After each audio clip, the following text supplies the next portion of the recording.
Welcome back everyone to another LEGO Star Wars The Skywalker Saga news update. Today we're going to be going through the false marketing campaign. I'm going to be explaining to you how that's kind of collapsed in front of our very eyes, and also a few things to do with codes and playable vehicles in the game that a lot of you have asked me to touch upon and I haven't yet covered. So do be sure to leave a like if you enjoy and subscribe if you're new to the channel as well. It's always greatly appreciated. Now let's move into the reason you clicked this video, the false marketing campaign. I myself and so many other people have covered this possible marketing campaign for LEGO Star Wars The Skywalker Saga, and I think it's important that when information is wrong with these types of videos that we then cover it and make sure the news gets out to you that that is wrong. So that's what we're going to be getting into now. If you don't know what I'm talking about, let me give you a recap of what I explained in my last news update video for LEGO Star Wars. On May 4th, International Star Wars Day, the LEGO Star Wars Instagram page, as well as releasing the cover art for the game, also released 12 character photos. Now this was only on LEGO Star Wars' Instagram page, to be specific. It wasn't on any other of their social medias. And these 12 characters were Darth Maul, Jango Fett, Mace Windu, Obi-Wan Kenobi, Luke Skywalker, Han Solo, Rey, Chewbacca, Poe Dameron, R2-D2, BB-8 and Yoda. And then what eventually started to happen on LEGO Star Wars' Facebook page was, starting May 7th, they started releasing one of these photos every 2 days, or every other day you could put it. And I made this calendar in my last video, with May 7th being Darth Maul, and then obviously taking a day's break, Jango, and on from there you get the picture. Eventually meaning that on May 29th Yoda's image would be released, and that would be all 12 images we have so far out there on the Facebook page. But then what was weird was a Luke Skywalker image actually got leaked online from one of the international Facebook pages. This was his farm boy outfit and wasn't part of the original 12 images. Now this gave us as fans proof that there were more images out there than the original 12, meaning that it was very possible for them to continue this trend after May 29th and all the way to June 10th, which would be 1 year since the reveal trailer for LEGO Star Wars The Skywalker Saga. And what this led a lot of us to believe was that on May 31st, like I said, this was going to continue with Luke, or maybe one of the other images that we haven't yet seen, or Luke would be at least a part of one of these next images. And we thought we would get more images on May 31st, June 2nd, June 4th, June 6th, June 8th, and then possibly a trailer to mark the 1 year anniversary on June 10th. Now the images release at 11 AM here in the UK, and there has been nothing as of yet on May 31st, meaning that this marketing campaign has kind of collapsed. This doesn't mean that the marketing in general for LEGO Star Wars The Skywalker Saga has collapsed. That's not what I'm saying at all. But this specific marketing campaign that people thought they had decoded, that I also believed very strongly in, is not actually the way they're going to do it. For now, they're keeping us with the 12 images. We already had those same 12.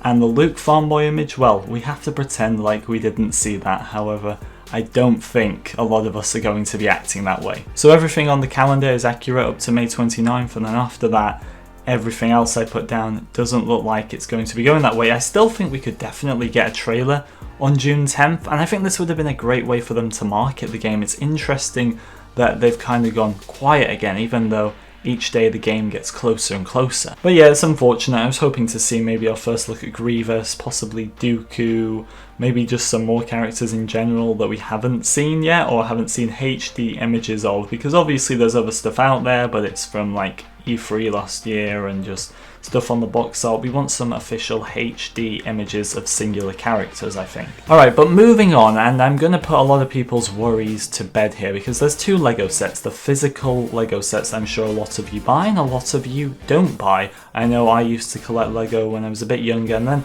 I stopped mainly because it was very expensive and I just didn't feel a lot of the sets were no longer of interest to me, but that's not part of the video, that doesn't matter, maybe another video for that. But there are two LEGO sets, the Razor Crest from The Mandalorian and the new AT-AT releasing later this year. Now on the back of the new AT-AT it's got a tag saying play it in LEGO Star Wars The Skywalker Saga, which we know is going to be the case. It's on the cover art of the game. I think we all knew anyway that AT-ATs would somehow be in the game, but it's confirmed you can play as this, which is brilliant, and that's all it states on the back of that box. But where things get interesting is the Razor Crest set. Now once again, this isn't out till later this year, but this has a different tag on it. Now the first part is exactly the same as the AT-AT, it says play it in LEGO Star Wars The Skywalker Saga. But underneath that, this one says find the secret code to unlock the ship. And this has sent a lot of people into a bit of a panic because we like to complete everything in LEGO games. We like to have 100%. And it's a bit unfair that you'd have to buy a set, which is very expensive. I mean, this one's £120 here in the UK, which converts to around 150 US dollars. And just for the record, the AT-AT is £140 here in the UK, which means it's going to be around $170. But like I said, it's a bit unfair. You buy LEGO Star Wars, we don't know if there's going to be deluxe editions or not. I'm guessing there will be. You could be spending up to $50, $60 on this game, then only to have to spend another $150 on a LEGO set just to use a vehicle. And by the way, the developers have confirmed that this code just relates to the vehicle itself, the Razor Crest, and not the characters, because I admit maybe being able to play as all the characters that come with the set may make this worthwhile, but not to worry about this anyway, because once again I will keep you up to date if things change. But we all know how LEGO codes work. It was kind of the same with LEGO Star Wars 3, the Clone Wars. There was a code to use Savage Press because the LEGO Star Wars, the Clone Wars game was only based on seasons 1 and 2 and everyone wanted to play as Savage, so they added in a code for that.